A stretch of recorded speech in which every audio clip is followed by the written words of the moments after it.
On your left.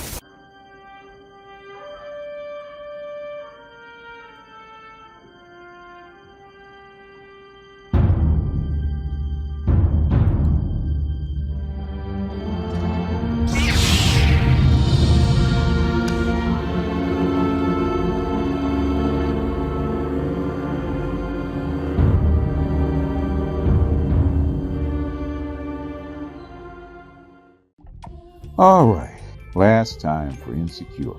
Insecure, Season 5, Episode 10, the finale. I call this the wrap-up. This is the episode where they try to tie up all the loose ends and put it in a nice little bow so they can take your money, pack you off, and send you out into the ether, okay? I think Season 4 was actually a better finale. We should have been a better ending. But if they're going to do this one, I think they should have took their time a little bit more with this season than they did actually do, because it was rushed. They spent way too much time, scenes that they could have done without. If they knew where they were going, they could have taken a lot of little subplots that we didn't get to, like all the time jumps, right? They could have cut the season in half. So episode 5 on, they could have done time jumps. You know, every time all the birthdays or something like that, they could have made that one episode each and kind of fleshed the whole thing out. But you know how it is. They spend way too much time, on unnecessary things. I do believe in this season. That's like in the middle of the season, everybody was kind of bored, it kind of dragged, and then you rush to at the end trying to get everything finished. But that's art. Anyway, let's get into it. It starts off with Issa and Nathan pulling up right after the fight. Issa asks Nathan, does he want to go? And he says no. She asks him why. He said because what happened to him at Tiffany's house was embarrassing. He'd been feeling this way for a while. In other words, Issa's always had one foot in, one foot out.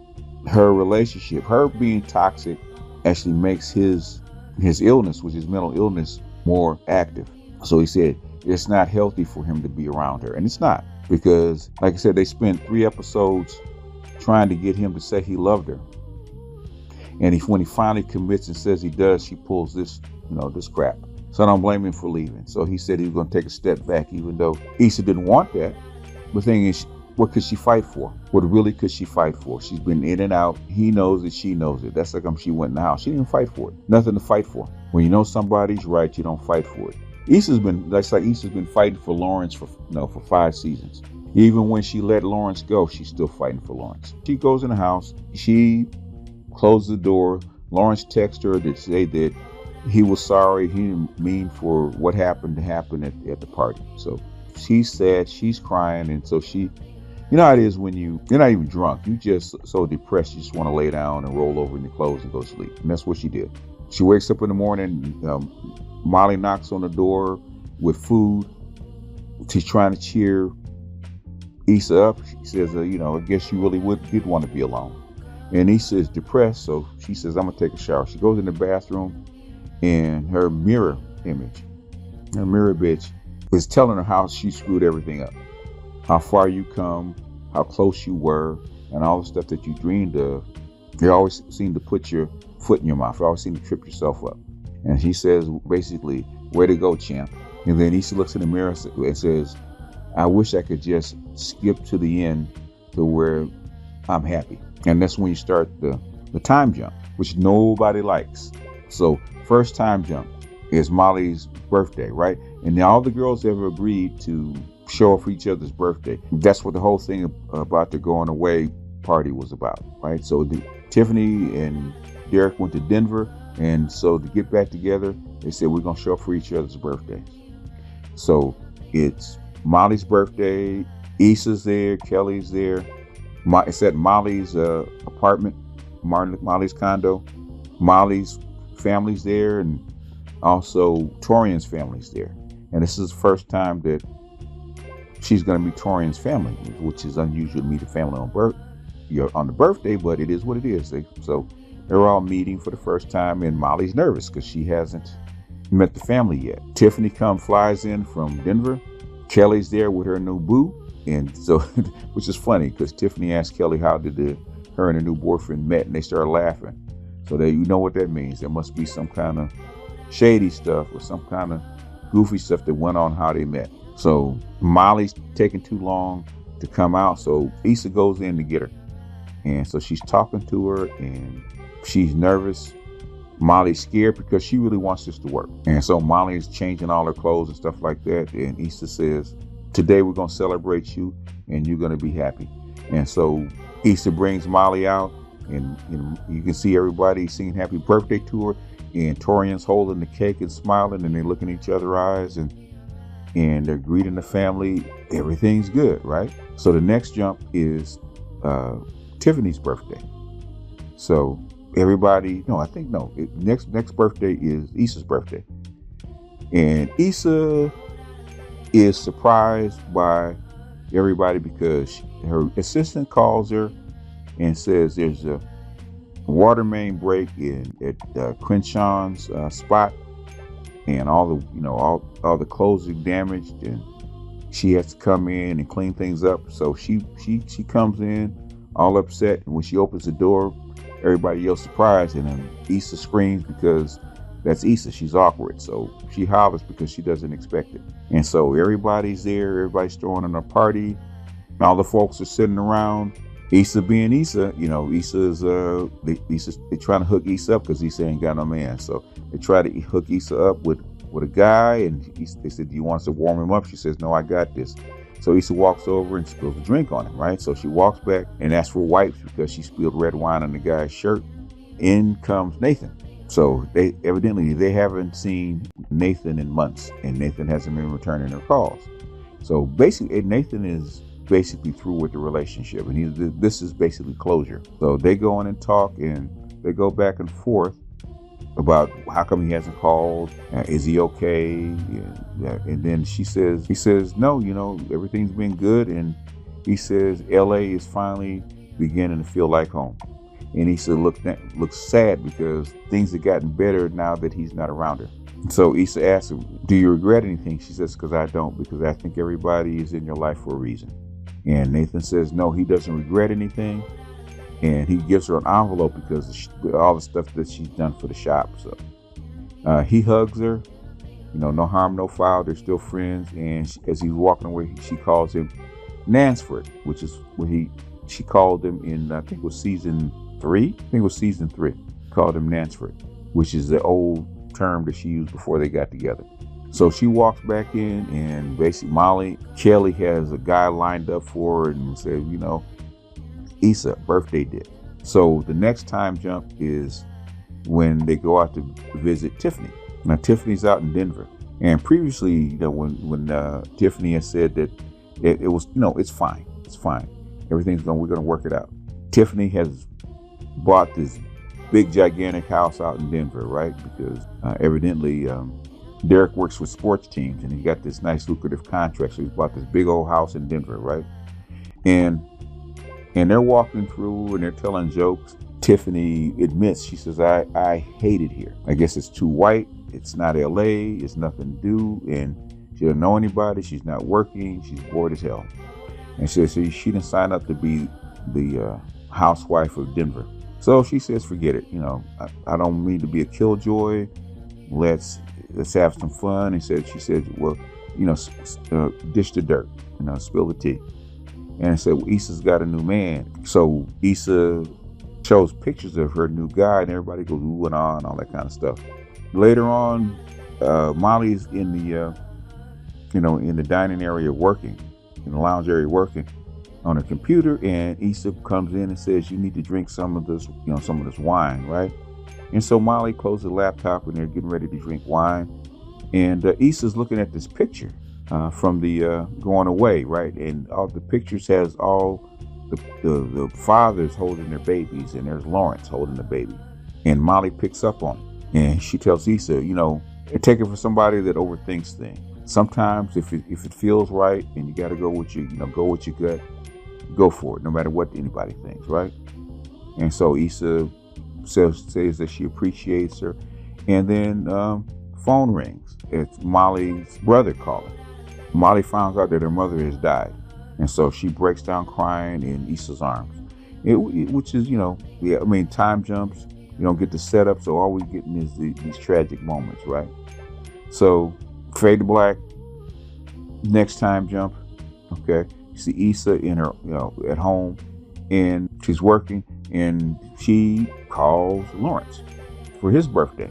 And now Lawrence is at home, chilling. His mother and father are doing FaceTime, wishing him happy birthday. His mother's singing a gospel song and telling him how he should be with Condola. And Issa calls. So Issa calls, and you can tell the pregnant pause. She's trying to figure out what to say because it's been so long. And she asked him, it's his birthday. Could she take him to dinner? And he says he has plans. Well, she says, of course you got plans. It's your birthday. So she hears the doorbell ring, and she hangs up. On Lawrence's side, you can see this gorgeous woman. I don't know why. Okay, when he's away from Issa, he gets better looking women. Why he chooses Issa, it must be a taste thing, an acquired taste. So he goes out with his pretty little girlfriend, and then the next time jump we see is Kelly's birthday. So they're lined up for Kelly's birthday. Tiffany's in, and everybody else is in. And Issa brings in her new boo, which is Nasir. And everybody says the same thing. He looks just like Daniel, except with curly hair. Looks just like him. Now, I don't know if it's lighting or what, but he looks just like Daniel, except for curly hair. And everybody thought it was Daniel at first. Everybody had to go back and rewind it and look. Sure enough, it wasn't Daniel, but that's her new boo. And everybody's asking how they met, and it's almost like Kelly. I saw him on Instagram, and he was at this function, and it, back and forth, and basically, Tiffany says, well, how y'all meet again? Kelly says she has an announcement with her new boyfriend, and she announces that she's pregnant, and Tiffany is so excited. She said, shut the fuck up. Shut the fuck up. In other words, she's so happy for her girl because her girl has found her a man and getting ready to have a baby, and Kelly is falling in love. And Issa says, I thought you didn't want to have kids. And Kelly says, I didn't want to have kids. And I don't want to have kids by just any nigga. I want to have kids, to have this nigga's kids. So everybody's celebrating, hugging, and you can see Issa thinking about what she's missed because she thinks that should have been her. If you think everybody else has found happiness, Molly's found a man, Tiffany's been married, and now Kelly has found the love of her life that she's with, getting ready to have a baby by. Issa's missing out. So the next time jump we see is Molly's birthday, and Molly is getting ready to go on vacation for her birthday with Torian. Torian's getting ready to take her out of the country for her birthday, and Kelly tell her, Kelly's not working at the firm, and Kelly's telling her, get out of here. I got this. I'm covering this. You need to go. You need to go get ready. And Issa's asking her if she all right, and she talking about her mother, and so it's been a year. She talking about her mother and her mother's past. She's saying how much she misses her. So her and Torian is going to go be happy, and we get back to Issa. Yep, the next time we see Issa in her office right after she calls Molly for her birthday. We see her thinking about what Molly said before she hung up, which is stuff happens, life happens, and life gets in the way. So Issa is in her office, and she's texting Lawrence. You can tell because you hear the thing pop up, the blip pop up, and we transition to nighttime, and she's changed clothes. Lawrence comes into the office. Evidently, she's waiting for him, and they start talking. She gives him the tour about the office, and in awkward self, she said, I may have oversold the tour. And that's what happens, right? Oversold the tour. So she asked Lawrence, what does he think? And he says, well, you went from we got y'all to I got mine. And which is a stupid joke, which they tell stupid jokes to each other. And she starts to give this long ramble about where she's come from to where she is now. How many people didn't doubt her. So the only person really doubting her was herself, except for Kelly and Amal. And she realized the only person doubting her, only person holding her back was her. And that's because she didn't believe in herself. She's come to realize if she really believes in it, things will actually work out. And she's looking Lawrence into the eyes. He said, well, do you think that things are going to work out? And she says she's willing to see what happens, which is a throwback to the first season, the first episode, when she told Lawrence maybe we should get our shit together separately and see what happens. So now they've gotten their shit together separately, and now she wants to see what happens. And so now naturally Lawrence comes towards her and they kiss. They're on the office table. She even awkwardly knocks down the coffee cup right in the middle. So the next jump, we see Issa. Okay, now we jump to Molly's wedding, and it's a big day. They announce Mr. and Mrs. Torian come out. Everybody's sitting at the table and watching Molly and Torian dance. Okay, and then they're doing the cha-cha, and then they start playing "It Feels Good" by Tony, and they all get up and they dance, except Issa.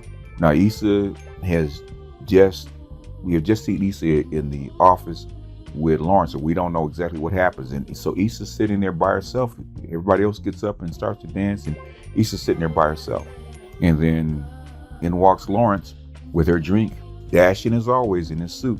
And he asks Issa what's wrong. She says nothing. She said, there goes my girl. In other words, Molly's getting ready to move to the next stage. They won't have the same kind of relationship that they once had. So, you see Molly's mother's shrine, in memory of. You see her dance with her father. And when they get up and they start dancing, and they start dancing together and start dancing with Torian and Molly and having a good time. And everybody's happy. Fast forward to Molly and Issa in the dressing room, and she's getting Molly out of her wedding dress. Issa asked Molly, I said, how you feel, girl? And she says, I'm happy. I'm really happy. Well, you can tell that Molly has finally found peace, because she's been going from pillar to post, trying to this man, that man, and she finally found a man that matches her. And she's truly happy. She's truly settled. And Issa says, I'm happy for you. And you're beautiful. You're gorgeous. So they slip her out of the dress, and Molly says, girl, thank you. And Issa says, hell, there's no way you could get out of that dress by yourself. And she says, no, for everything, for loving me while I was me. And I want to say how much I appreciate you. And they start crying, and they tell each other that they love each other.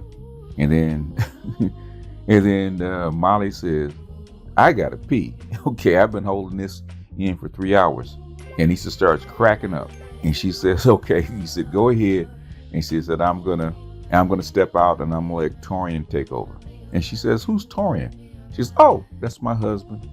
And they crack up. In other words, basically, this is it. This is where Issa steps aside, and Torian is supposed to take over, being her emotional support and all the stuff that she needs. And so now Issa has to walk out and figure it out for herself, because now all the people that she's loved don't need her anymore. They all got their relationships, and she's the last one. And now she's got to go by herself and figure it out. The office is all together. It's all made up. She's got all her employees around her, and they're planning on the next event. And she's got the little scale model and pointing to where things go. And she's got her red power suit on and hair all fly. She comes out of the office and jumps into her Lexus, and she takes the memory tour. So she drives by the dunes, and Doug Yoda's taking a picture of his little girl. She drives by the Rite Aid where her and Lawrence had a fight, and and you know how it is. A guy in a Best Buy T-shirt comes walking out. So reminds her what they went through in the first season. She drives by the We Got Y'all office. Her co-workers are still out there doing the same thing. And so finally she gets home. We see a picture of Lawrence and little Ja, decorating the cake. In comes Issa. Now Issa has grown to love little Ja. You can see little Ja greet her just like she's mommy. And Lawrence tells her that Ja has helped decorate Issa's cake. And on top there's some scribbles, and she says, that says Issa. And she said, does it? He says, well, it could. So they getting ready to cut the cake and they get some ice cream. So we cut to the bathroom scene, and in the bathroom scene, everybody's pointed out to me that you can see Issa in the mirror without her mirror reflection, now without her alter ego, without the mirror bitch, right? She's doing her lips, and you can see the engagement ring on her finger. So evidently it's progressed and she's getting ready to do it. And then Molly calls her. The lift is on its way, and Molly calls her. Now Molly's in Greece. Evidently they're on their honeymoon, and they've been getting it in. And she's saying that Torian has not left her side, okay, because Issa says, "Is that what I have to look forward to?" In other words, Lawrence and Issa are getting ready to get married. So Issa's getting ready to go ahead and do the thing and actually commit to it. And then, at the very end, Molly says her and Torian be getting in, and she says, I think that nigga might have broke my pussy. And that is a throwback to the to the Issa's rap in the first episode, which is broken pussy. Okay. And you can hear the little beat in the background. And she said, well, now you claim it. After all this time, now you claim broken pussy. And she walks off into the dark, fade to black. And that wraps up Insecure Season 5, Episode 10, the finale, the series finale. Ain't no more, y'all. Time jumps and all in a nice little... This is the ending that everybody wanted. With the homage. Everybody wanted all the women wanted it wrapped up in a nice little bow.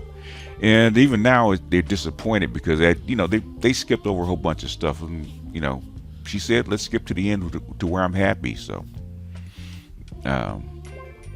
these time jumps, they've done it before. I guess it was the most elegant way to actually end it. But the thing is, a lot of that filler stuff that they thought was going to be comedy, was going to be funny, they could have left some of it out, like beach parties and stuff like that. They could have shortened a lot of that.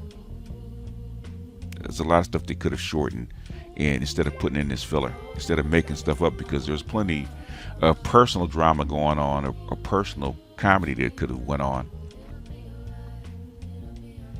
And I think they were just tired, man. I think the 5th season, you can see they're just kind of tired. They kind of, I think Colt was going on. They didn't want to stress people out, so I think they kind of took it easy, and it took kind of like the easy way out. Even though you had some heavy issues, I think the best arc in this season was Molly's. Okay. It took her mother getting sick and her mother dying for actually come to her senses and actually growing up, it's something that she probably should have done earlier. I think if she had known her mother was going to die, she would have done it earlier. And I think it also helped everybody else by, her mother getting sick, because everybody else kind of faced up to reality because it really got serious. But, you kind of knew that she'd wind up with Lawrence. She kind of took the long way around, twice. Okay, leaving him the first season, trying to get him back for 2 seasons, get him back with the 4th season, and then finding out he was having a baby and leaving him again, only to get back with him. I feel a lot of people that said the same thing. You invested us in Daniel in the 3rd season. You really invested us in Daniel, for half the season, and then you dropped him, and then you for Nathan, you invested us into Nathan for a season and a half, and then you kind of dropped him at the end, at the very end, because I really thought once the fight happened and she went home with Nathan, that her and Nathan would continue. But Nathan saw through it. Hey, you know what? It's not going to work out, and it's always going to be something between you and Lawrence. I mean, you can't give him up, and she couldn't. So they kind of made it to where they got back together, because as Lawrence's parents said, I thought Condola was actually the best fit for him in this series. But I understand that really and truly, he is the best leading man in the series. Okay, you can tell no matter who he's with, there's some kind of chemistry. And really, Issa only really had chemistry with the Lawrence character. All the other characters, she was kind of awkward with. Daniel was a little better, but it was a little closer. But in the end, there's a reason that they kept Lawrence around, because Lawrence had chemistry. And when Lawrence is on the screen, believe it or not, he's got that star quality.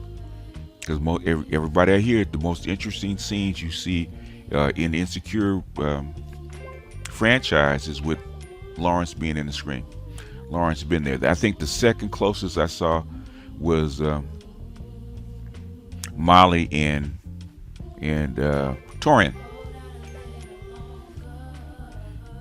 I think that's the second closest I've seen as far as a natural fit. Like somebody said, Derek and Tiffany never quite seemed right. It seemed like Derek was a little too soft most of the time. The only time Derek bucked up is when he was checking some dude. he was checking Lawrence. But I think that's about enough of Insecure.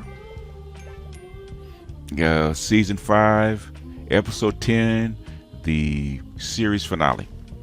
We're all wrapped up in a nice little bow and spread out to her female fans. And everybody's, regardless of whether you were Lawrence Hive or Issa Hive, or whether you want them to get together or not get together, I think most people are kind of like, okay, I can see it. I can see why they put them back together. I think they could have. Well, you know that they couldn't have let Lawrence go because they kept messing up his relationships. Always something wrong. They had to make up a reason for Condola and Lawrence to break up, which nobody really knows how they broke up. And another thing, I was actually watching Brother Ram's podcast, and he said something that we have been saying for a long time. We never found out how Lawrence and Issa actually met, how they got together, even why they got together, or even who put them together. All we know is they showed up 5 years into a relationship when the relationship was getting ready to go downhill. And I think the reason is because Lawrence was never supposed to be a fixture in this series. And I think even Issa Rae said the same thing. Lawrence is supposed to be there for season 1, and then the other season is supposed to be her finding herself, her and Molly finding themselves together. So it's good for the characters, the plots. There's so many plot holes you can drive a truck through. There's so many discontinued plot threads. Like all of a sudden, they have this big emotional investment into a character, and all of a sudden, boom, they're gone and never to be seen again. Like was surprised they kept bringing back Nathan.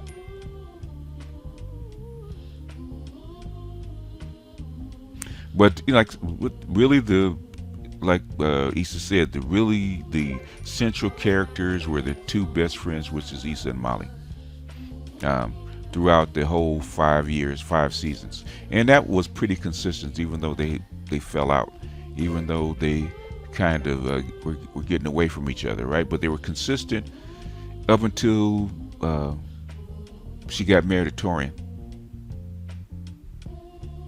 And even when she says she gonna step out and let Torian step in, I think that was the ending thing, in the ending part of it. In other words, it's time for me to back out of your life and let somebody else take care of you, because I've been taking care of you emotionally for 15 years. So it's time for somebody else to take over. And it's also time for her to go find herself. And I think that's where Lawrence actually stepped in. She actually made a decision about Lawrence, actually make it work. But anyway, that's all I got for this one. I hate that we had that drop out. Now I got to cut this, but this is BGS out, and I'll see you guys on the next one. Peace.